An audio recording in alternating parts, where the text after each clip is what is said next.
Hello and welcome to this afternoon taste challenge. Well, we have Coors Banquet beer, 5% alcohol. Look at that classic Coors label. Look at that classic Coors label. Certified Kosher. This beer was introduced in 1873. It's produced only in Golden, Colorado. And why is that? Because they want to keep it special. I think it's because there's not enough demand for it that they could brew it at more than one brewery. But anyway, 147 calories, best by June 24th, 2019. It's pretty good freshness date, guys. Not the best, but good, great. Not great, good. All right. I'll get it correct. Versus Busch Beer, brewed in the USA. Introduced in 1955, this beer was released nationally in 1979. Only in the last 40 years. Now, some viewers say 40 years, that's a long time ago.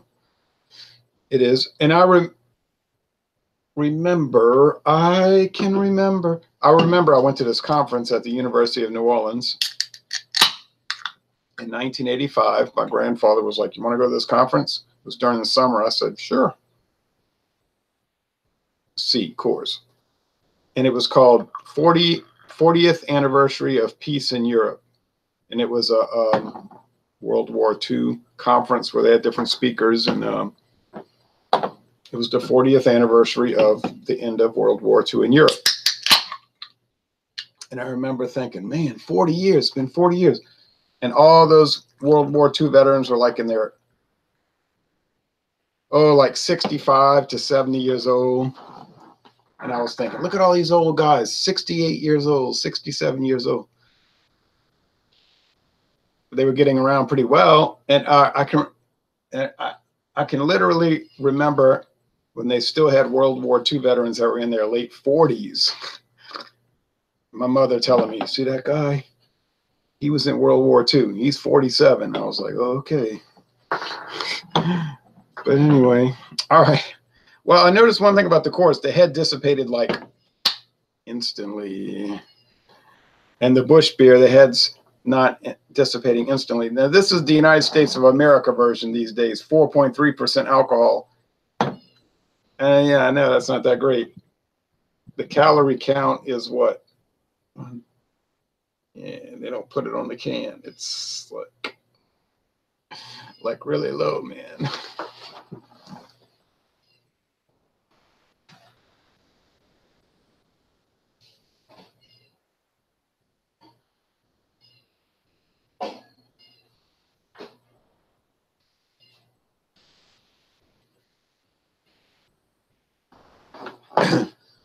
Busch beer these days is like a quasi light beer by our standards, not by Australia or Great Britain standards, but by our standards, it's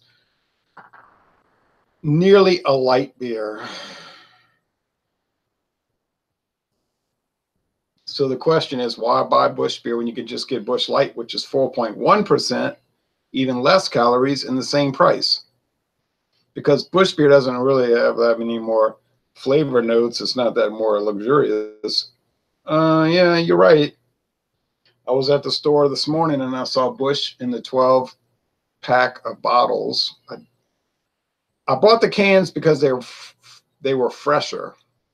The bottles were a month older. That was a few weeks ago. Okay, so all right. Try to mix these up. I have to be careful because the Busch is clearly different with, I mean, the Coors is clearly different with no head. I mean, look at this beer. It's like no foam.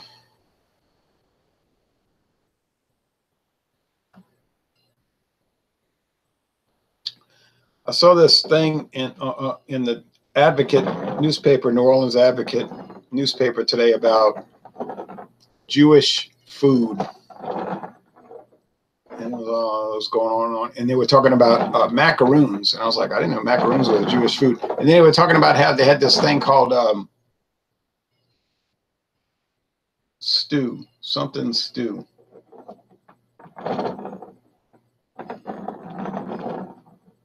sacred stew. Some, I don't know what it was called, but it was something that these Jewish people in Spain and the Spanish territories came up with,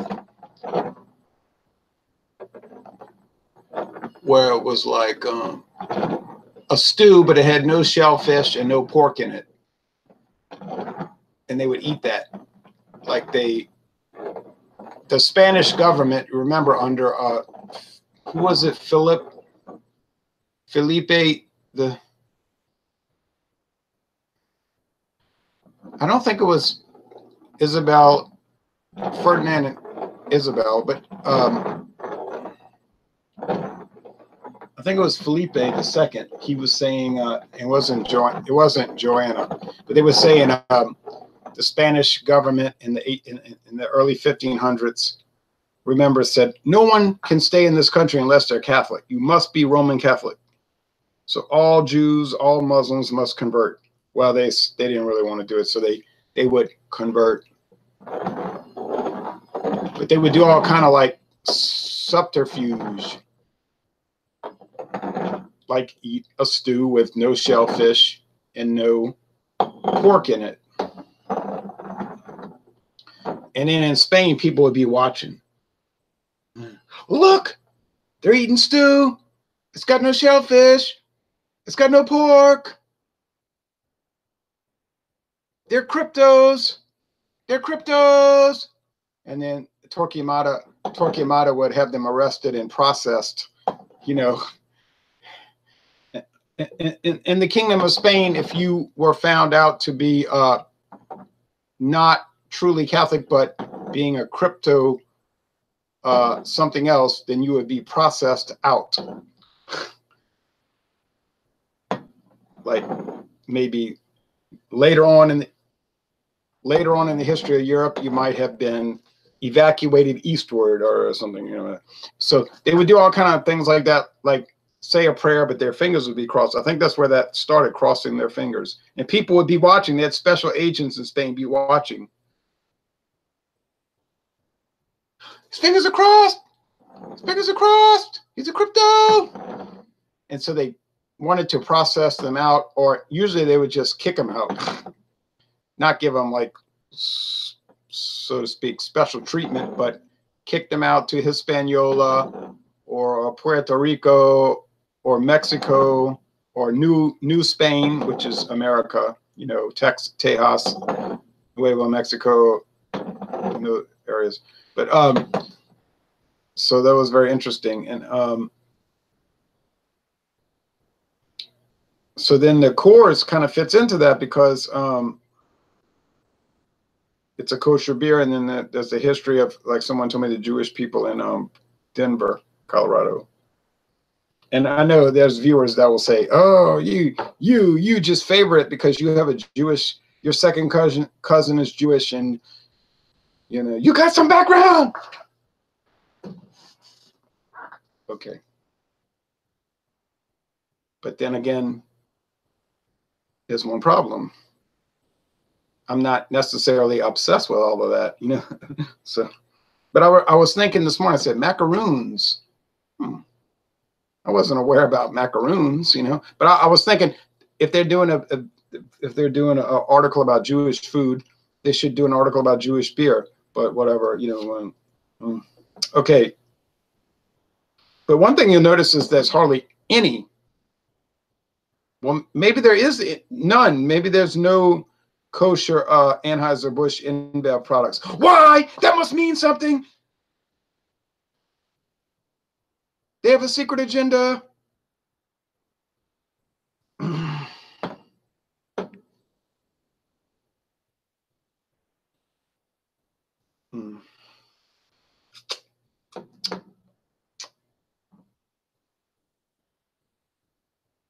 I think this must be Coors because it has that quintessential, like, strange Coors yeastiness and that corn syrup, dextrose, maltose application, man. And then I have to think about the telltale sign, the banana. Oh, let me go. Oh, I already did it.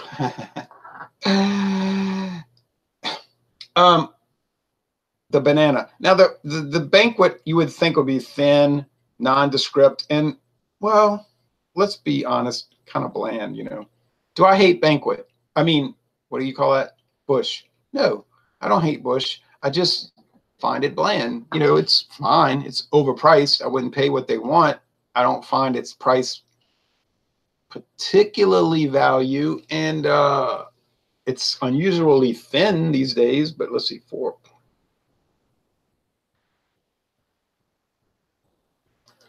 I mean, come on. If I can get Coors Banquet for a 6-pack of pint cans, not 12-ounce cans, a pint cans, a 6-pack of pint cans.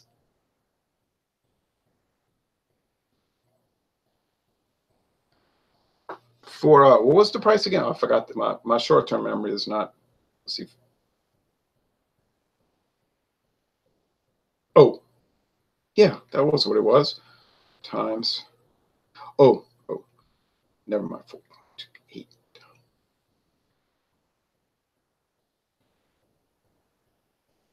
$4.71. $4.71. $4.71. Well, I mean, you know, Banquet is like $4.99 at the least. The least. The Busch. I keep getting it mixed up. Why would I pay $4.99 for Busch when I can get Coors Banquet for $4.71? And I think it was cheaper than that. Yeah, it was $4.12. It was $4.12 plus the 10% at the register. Yeah, I know it was. I know it was. I can go back there and check. I can go back. $4.53. There's no way. There's no way I would pay $4.99 for the bland Busch. Why would I do that when I can get Coors Banquet for $4.53, a 6-pack of pint cans? Well, that's the answer. I wouldn't do it. But strangely, if you get a 6-pack of Coors beer in the little squat bottles, the little glass, you know, the stubbies, it's wildly expensive, like $6.99 or more. And I say, well, I would never buy that. Scruffy says, racist Nazis? Yeah, I don't like those kind of people. All right.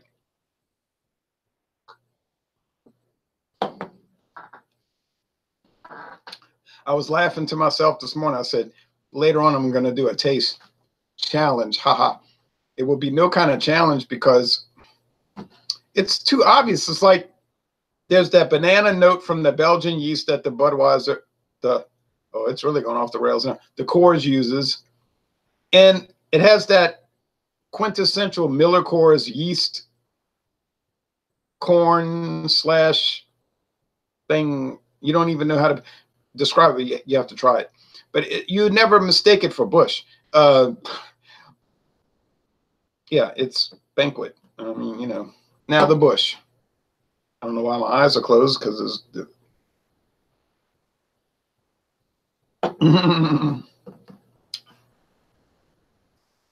They use the rice and the corn, and it comes through so clearly. So clearly. It's very obvious that they use rice. Well, they say it on their website. It's just like snappily clean. Now, okay. Here's where the personal preference issue comes into play. And this is a very important issue for most people who like to drink what they enjoy, you know, more than they would enjoy drinking what they don't enjoy as much. This is a clean beer, and it's very snappy in the finish. So I know a guy I work with, but he isn't going to research beer. I mean, believe me, he's not even interested in trying beer. He's like most people around here. They're like totally set in their ways and completely rigid in their thinking, which is fine. They're not hurting other people or whatever. But one time I said, hey, Richie, I'm going to Texas. Would you like me to pick you up some Busch Ice? That was back in my days when I would try to encourage people to drink other things. He's like, ice. Oh, yeah, I don't think I would like that. Has he ever had an ice beer in his life? Possibly, but I doubt it. Does he know what an ice beer is? I seriously doubt that. This is what I'm talking about. Totally closed-minded. He drinks Busch. It's like, hey, Richie, how long you been drinking Busch beer? You know, Busch. Oh, about 38 years. Okay. Would you like to try something new? No, I don't think so. that's what I'm up against. But I'm not up against it anymore because I resigned from that on Monday. After I paid 99 cents for a fantastic deal when I got the Crown Valley Imperial Pumpkin Smash, and I was like, Donna, you want to try this? It's a pumpkin beer. It's 10.6% alcohol. It's really luxurious. It's from Crown Valley in Missouri. And, you know, you could see the waves hitting her. Okay, not interested. Not interested. Don't care. Could care less. Wow. Why are you a weirdo? You know, so I'm like, but she humored me. She was like, okay, I'll try it. And then she hated it and she dumped it out. So I told Jeremy Vincent last night, I said, I'm no longer doing that. And he said he had the same problem. He's always telling his family and friends, try this beer, try that. And they're like, we drink Bud Light and we drink Coors Light, idiot. You know, we drink good stuff. Why do you want us to drink this, you know, this Bourbon County Stout, this filth, you know? So I was like, I give up. Oh, good grief. We got a lot of comments. Backwoods Billy says, Coors should have more 2-row malt, less 6-row malt, less adjunct ingredients. Busch is a fine beer, lighter body than Coors. Also, Busch uses rice hulls as an adjunct ingredient. They do use the rice. Oh, why did I? Let me, okay.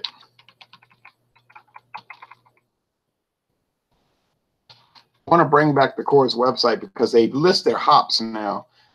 You know, Molson Coors got super paranoid after that corn syrup commercial. You know what I'm talking about? So,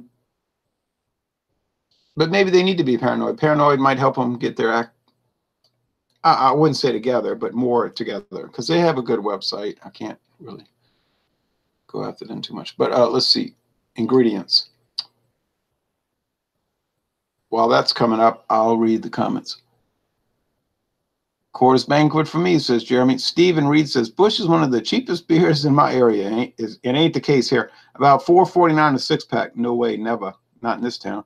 Coors Banquet is one of the higher cost beers at $10.98 a 12-pack. Oh, yikes. And to think I can get a 12-pack of pint cans. Pint cans for $9.06. You heard what I just said? $9.06 for pint cans, 12-pack. No joke, true story. Scruffy. So I like the old bottles, but I won't pay our price to get them. I wouldn't do it either.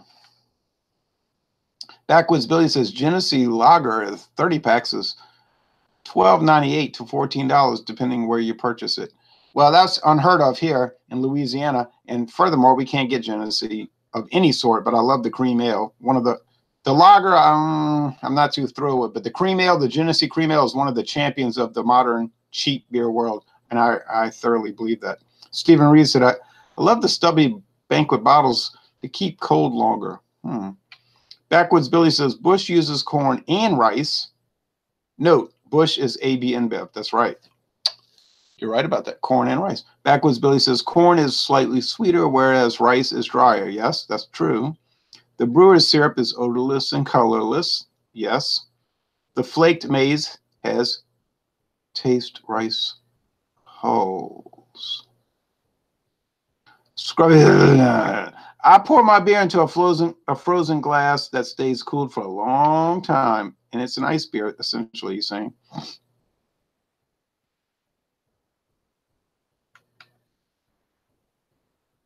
Wait, I lost the comments. Rice and corn, rice hulls, no syrup. Jeremy says, yes, Scruffy, I like the small bottles too, but pricey. Bud is full of crap corn, is a nice adjunct ingredient. Bud. No. Budweiser uses no corn. Budweiser uses no corn. No corn. No. Budweiser uses rice only as an adjunct. Verdant rice. Rice is also an adjunct. No, Budweiser uses rice only. I'll put money on that. I'll send people cash money if I'm wrong, but of course I'm not wrong, so I wouldn't be sending the cash. I love the corn smell, and MGD says, Backwoods says the lager Genesee makes is similar to Miller High Life. I don't know. I find it so bland. All right. Well, this is Coors, obviously, and that's Busch. It has more body, it has more flavor, and has that banana aspect. So this is Coors. C, Coors. C, it's Coors.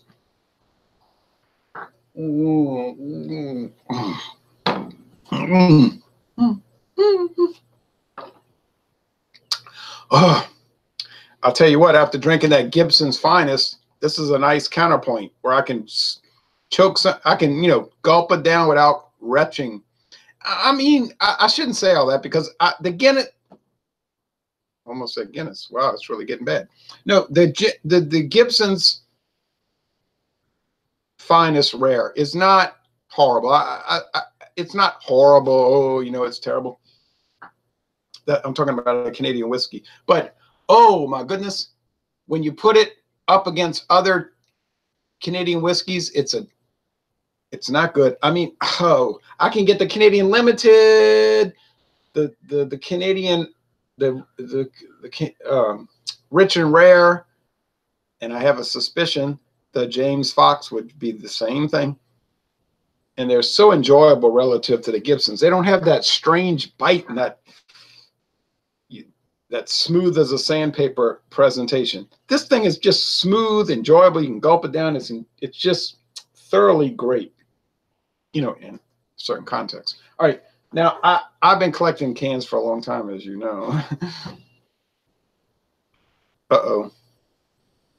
The lager, Backwoods Billy says, most people could not tell the difference between a Miller High Life and a Genesee lager. Well, I could, but when served at their appropriate temperature, both similar carbonation level, same adjunct ingredients. Scruffy says, I'll try it. Jeremy says, I'm anxious to see which one you like better. You're going to find out, but it's going to be Coors. Billy says, Backwards Billy said, yeah, Genesee Cream Ale was the original cream ale from 1960. And the only true American style of beer. That's right. It was the only style of beer that was originated in America, except, I guess, American IPAs and all the other new things, unless you count the adjunct lager as a style.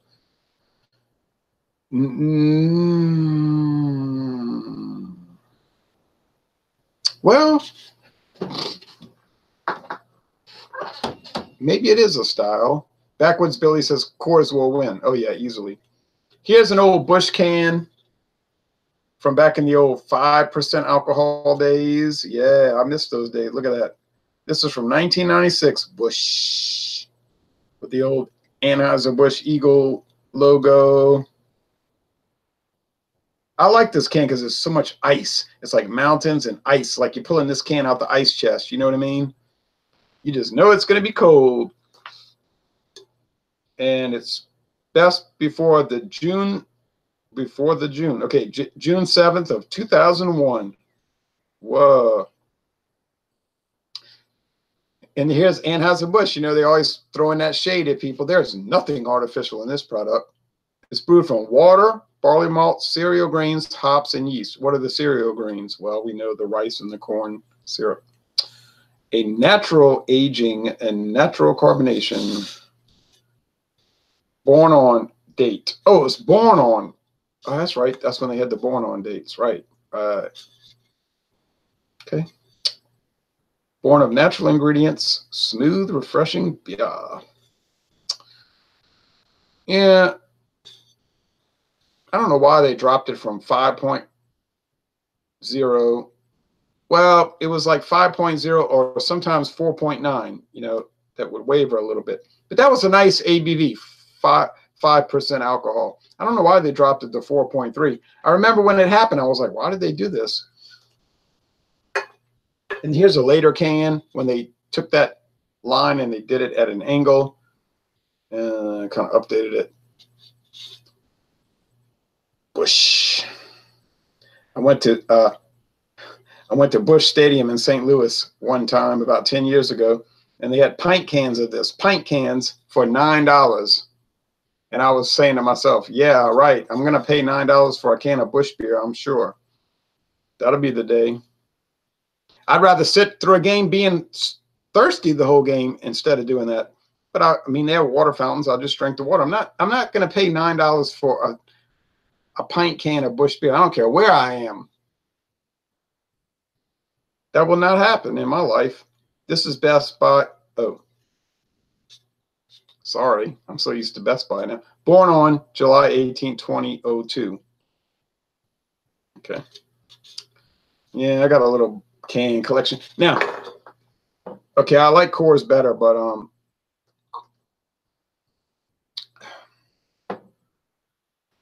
I can see the appeal of Busch because it's such a light body. It's so crisp. Are there beers in this world that are crisper than this?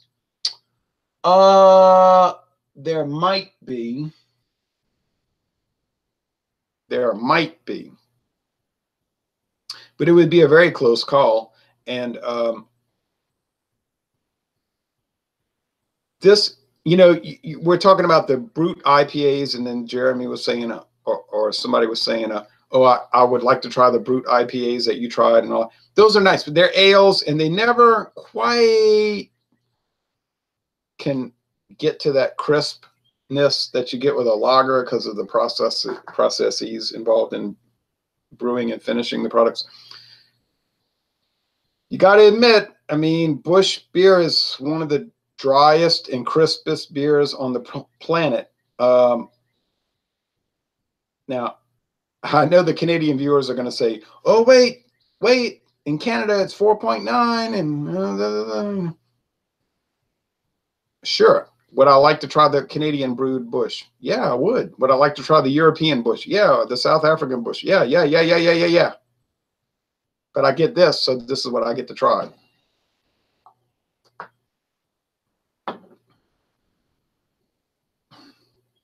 It's warmed. It's hot out here. I had the windows open. I don't run the air conditioner incessantly.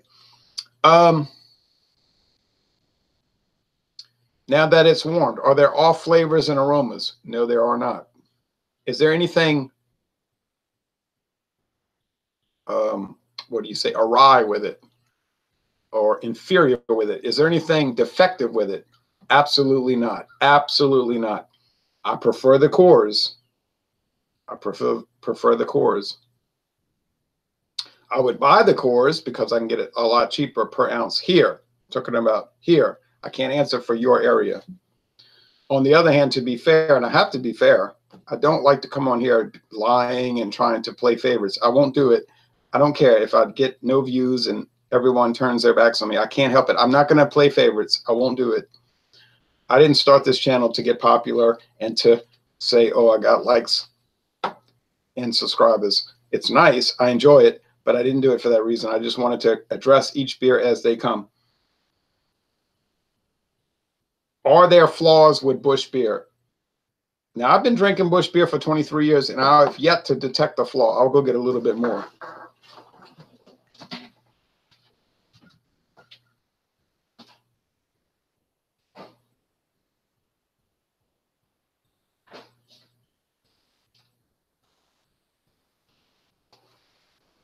So maybe, and this is theory more than fact, well, you know, like 100% theory, 0% fact, but maybe they lightened it, crisped, and it was already super crisp. How do you say that? Crisped it out to exemplify the light, drinkable character of it. This could be the case. I don't know. I don't understand, but there was some thinking behind it. So what are the downsides of Busch beer? Around here, the downside would be it's a little more expensive than it ought to be. But that's due to price. I mean, oh, by golly. That's due to demand. The demand for Busch beer in this part of the United States is extremely high. Southeastern Louisiana, Busch beer has got to be in the top 5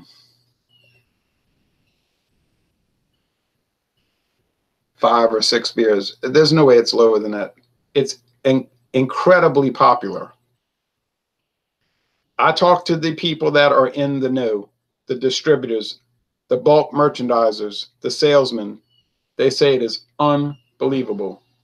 They can stock a shelf with Busch beer, jam it, jam jam it full of beer, and the next day it's empty or nearly empty. It can barely keep up with demand. What is the draw? It's not the flavor, because the flavor is thin, you know. It's there. It's there. And it's flawless as far as having no negative attributes. There are none. There are none. But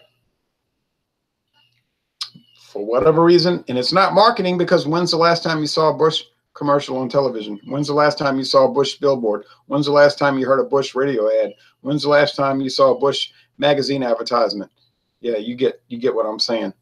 You might perhaps have seen a point of sale at a store, you know, Busch, get it this week for whatever. But generally it gets no promotion, and the sales are just clipping along at an incredible rate. We're not talking about millions of dollars for Busch beer every year. No. Talking about billions of dollars. You hear what I'm saying? Billions. It's a intriguing product. Not my first choice, not even my second choice, but been 23 years I've been drinking on it off and on, and I do respect what they're doing with it. Why is it so popular here? I don't know. Busch Light is in play. It is in play. Has never been a big seller in this part of the country. It has a following. There are Busch Light drinkers. Oh, but I bet you it's 80-20. 80% Busch and 20% Busch Light. Whereas if you went to Michigan, I'm just pulling a state out of the air, it might be 80-20 the other way. Maybe in Michigan it's 80% Busch Light, 20% Busch, because as we know from the sales figures, Busch Light does outsell Busch by a pretty good margin. But anyway, you know,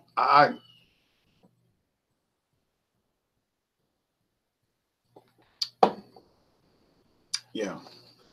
I want you to give me an honest assessment, like literally sit down with this can or bottle or draft, be even less of a chance of that, of negative feedback, but sit down, assess it as is. Don't say, well, I drank a Ballast Point Victory at Sea, and this is a lot less strong roasted character than that.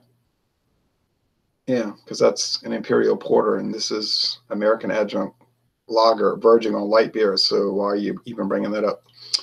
And find flaws with it. I want you to sit down and objectively find flaws with it. And I don't think you could do that. Now you might say, well, I don't like their business practices. That's fine. There's things they do I don't like. Totally not germane to the product that we're addressing. And I tried to make that point on some hangouts like Rajay's by using hyperbole. It went over some people's heads. They weren't grasping the point I was trying to make, but I tried. All right, let's see. So I do prefer Coors, but I respect Busch. I thought that's the way it would work out. Wow, the amount of comments we have is pretty heavy. Let's see. It's what the brewers were doing back in the day when they couldn't get European hops. That's right. They got they use American ingredients. Man, it kind of worked out. Like, you know, like people say, oh, they use American ingredients like corn and rice, and it makes it bad. Yeah, a few $1 trillion later, kind of worked out. Jeremy says, cool can design. That's what I'd pick. It's what the brewers would. Oh. Actually, the macro brewers are starting to come out with nutritional information labels when most people see that a light beer has an average of 90 to 120 calories and craft beer is 250 to 1,000. Yeah, that's going to make a big impact if people have any interest in their health. And my friend David, you know, with the big beard who does hangouts, I wish you could hear his rant and raves off air, and I wish I could post them online. This is a guy that is flipping out on all of that. He says, there's no way you cannot sustain it. There's no way you can be taking in 1,000 calories per beer with all this dense gruel, basically gruel. It's like cereal gruel, almost a stew, an alcoholic 12% stew, and survive. You cannot survive. And you see these people where their stomach sticks out like it's almost like an AMC Pacer. They're almost like a Pacer. You remember that car from the 70s that was as wide as it was long? They can't, you can't live this way. Drewski Brewski says Coors all the way. As far as European hops, you can get the same flavor by a combination of different malts and American hops blends. That's a fact, says Backwoods Billy. It may be a fact, but I'm not a scientist and I don't know much about brewing, so I can't comment to that effect. I agree, Drewski, but they wanted that clear golden color, says Grover. Every time the brewers brew, they must adjust the ingredients for aromatics and taste due to the fact that both hops and malts, like grapes, change due to weather conditions and soils. Oh, right, like if the soil is unusually acidic one year. Macro brewing CEOs really don't have flaws.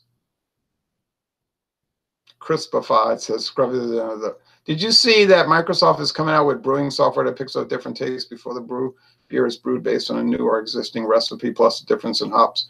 I haven't seen it, but that's interesting. I can't believe all these comments. It's like a conference due to growing conditions. Last time I seen a Bush TV ad was probably a year ago, says Hatchet Mobile. That's right. Bush commercial. I see plus a ton of social media. Pants does social media ads 99%. I don't know what the Bush isn't bad at all. Just prefer Coors Banquet. Yes, me too. Natural light is cheaper and better, in my opinion.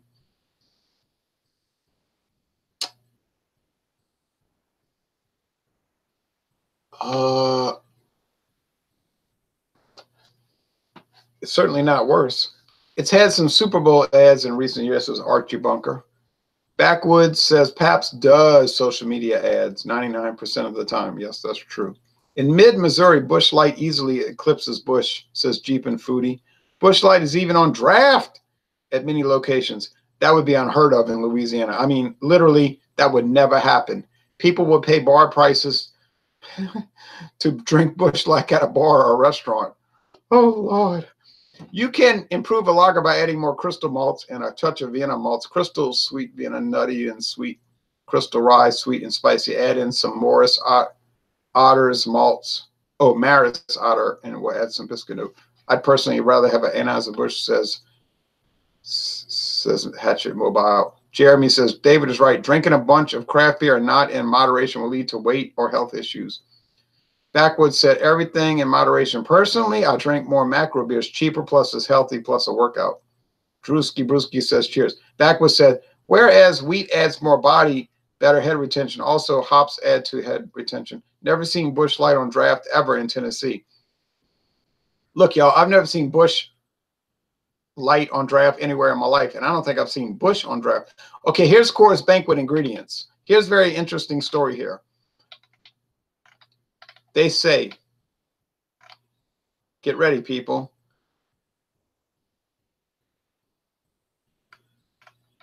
All the barley we use can be linked to the original Moravian barley from the Czech Republic, Moravia.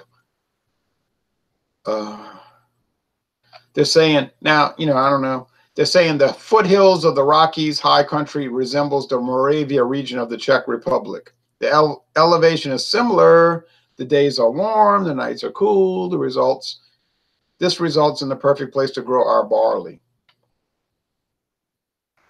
And they're saying they buy barley from these certain barley growers that have been going back for decades. And they're showing their brew kettles, which I'd love to see. Now, striking a balance.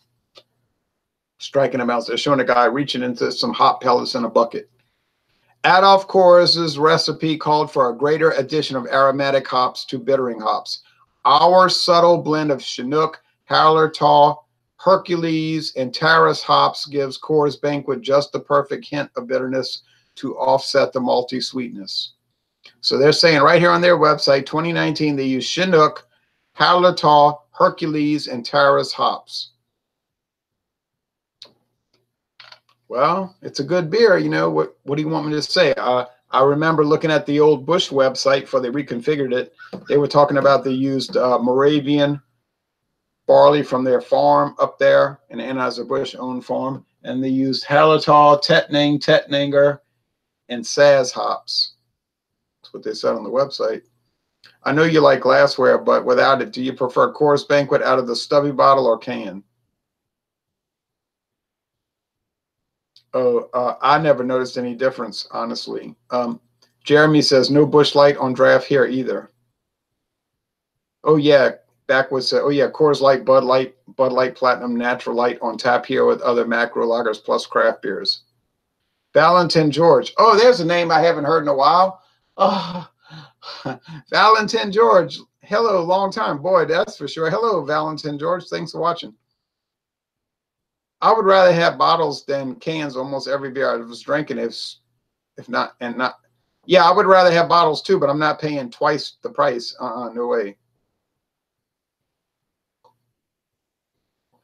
Billy said, I rarely purchase beer out of a bar or restaurant. $5 for a macro, $2.50 for happy hour, craft beer at $7.50 to $12 a glass. Yeah, right. Note, $1 for the Ritas at the Applebee's. Wow, that's what I drink. Honestly, y'all, if I go to a restaurant like Applebee's, I'll just drink water. I swear, I'll drink water. I can just drink when I get home. I'm not like dedicated to drinking alcohol. I do it enough, but I'm not dedicated to it. Like an old alcoholic, they gotta drink. They gotta drink. But I'll just go to a restaurant and drink water. I just drink water. We eat out a lot, says Backwoods Billy. I eat out regularly because I'm at work, and I'll just get some like Wendy's, you know, for $3. Like yesterday, the baked potato and the junior cheeseburger, you know, something like that. But to eat out at a nice restaurant like a Fausto's or Vincent's or Andrea's or Impastada's, maybe once a month, you know. The plastic bottles are now are the big thing, says Backwoods. Cool. Have you tried the Natural Light Strawberry Lemonade? Says Archie Bunker. Oh yeah, the Natty Days. Yes, I did, and I gave it an A. I was very shocked. I thought it was gonna be trash, and I was shocked. And I was well. I got a little bit humiliated by that. Valentin says great beer is great with food. Boy, you got that right. Backwoods Billy says yes. I did a review of Natural Light's new release beer, Natural Days Strawberry Lemonade beer. Yes, I watched that, Billy. And I enjoyed it. Well, before we close out, I want to show you these old cans. I showed you the Busch cans. Some of them. I have many more. Many more. Too many more. Man, look.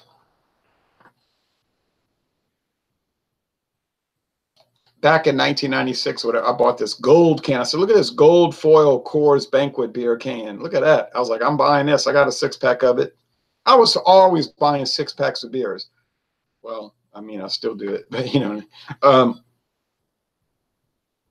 2004, yikes, 5%, the original, yep, 2004, 15 years ago, look at that, gold foil, yeah, baby, Coors. Then I was in Oklahoma on U.S. Highway 66. You know, the old U.S. Highway 66. I took a road trip. Yeah, boy. I got to dust my bottles over there by the front door today.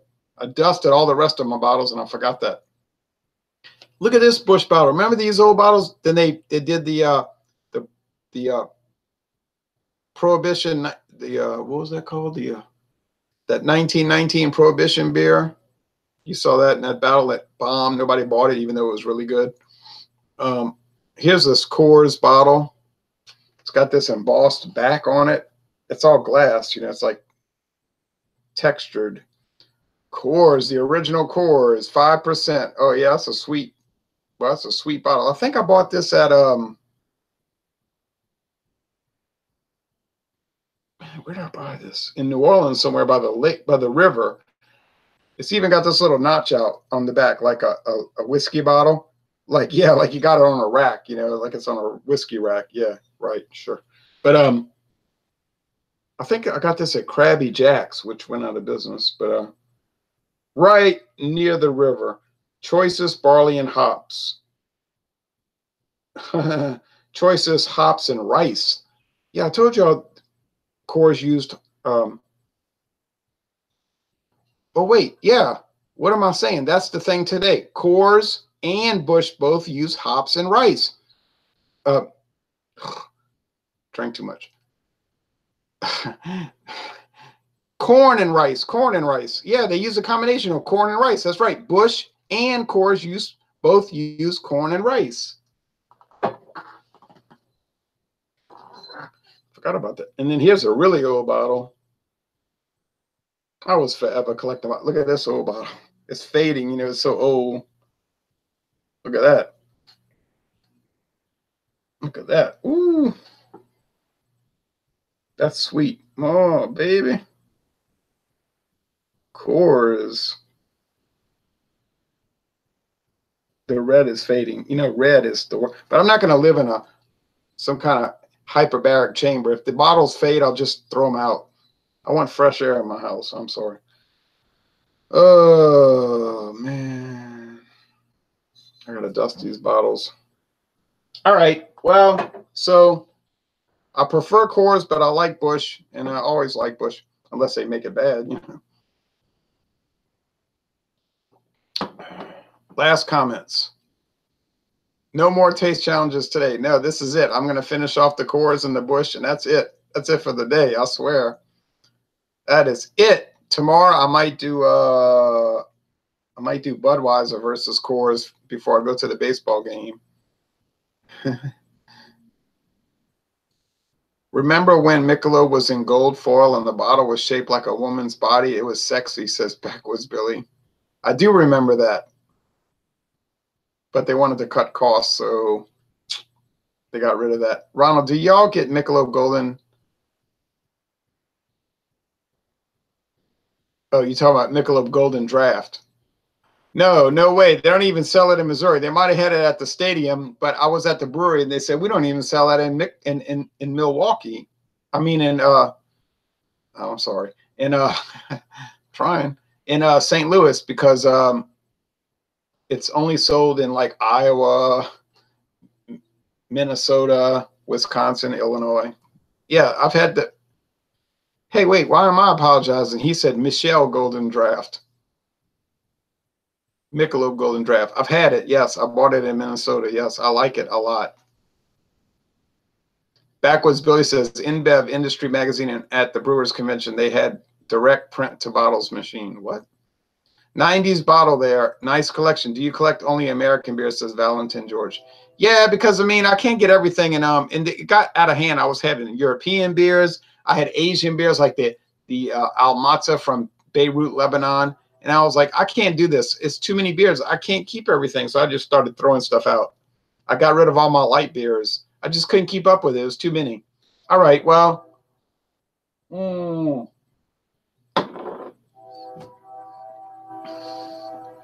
I think today's situation, like most of the time, was a win-win situation. It's like either choice you make was a winner, but Coors is a little better. But no disparagement against Busch. Would I buy Busch again? Sure would. Will I buy it again? You know I will. You see this? Old style from Heilerman's. Would I buy that? Yeah, I would, but except we can't get it in Louisiana. Okay, so that's it for this day. And tomorrow we gonna have probably, possibly, perhaps some more taste challenge. And if we do have a taste challenge tomorrow, I can guarantee you what it's going to be. This I know. It's going to be Budweiser versus Coors. That will be the case. Yes.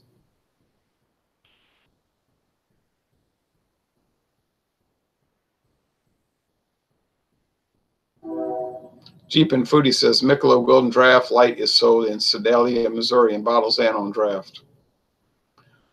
Well, you have to understand, when I went to that brewery tour, that was like, 8 years ago. So they were saying at that time it's not sold in Missouri. That doesn't mean a week later they didn't decide to start selling it in Missouri. So these things can change on a whim. So you can't ever say, well, I was at some place in 1990 and they said, well, you know, these things change. All right, Steve from Philly says, all right, Ron, time for Alcoholics Anonymous. Well, I hope you enjoy it. All right, Valentin George says, why Stefano versus Paul Honor? Oh, that would be a very good challenge. I do believe. I would do that challenge, actually. All right, well, anyway, blah, blah, blah, murmur, murmur, wink, wink, nudge, nudge, say no more. That's it for this taste challenge. It's been a lot of fun. Busch does not actually hold up to Coors, but it does do very well. It was pleasant to drink, unlike that Gibson's Finest. Like I said this morning, I'd hate to see their worst. If that's their finest, what does their worst taste like? All right. But that's whiskey. This is beer. Thanks for watching this video production.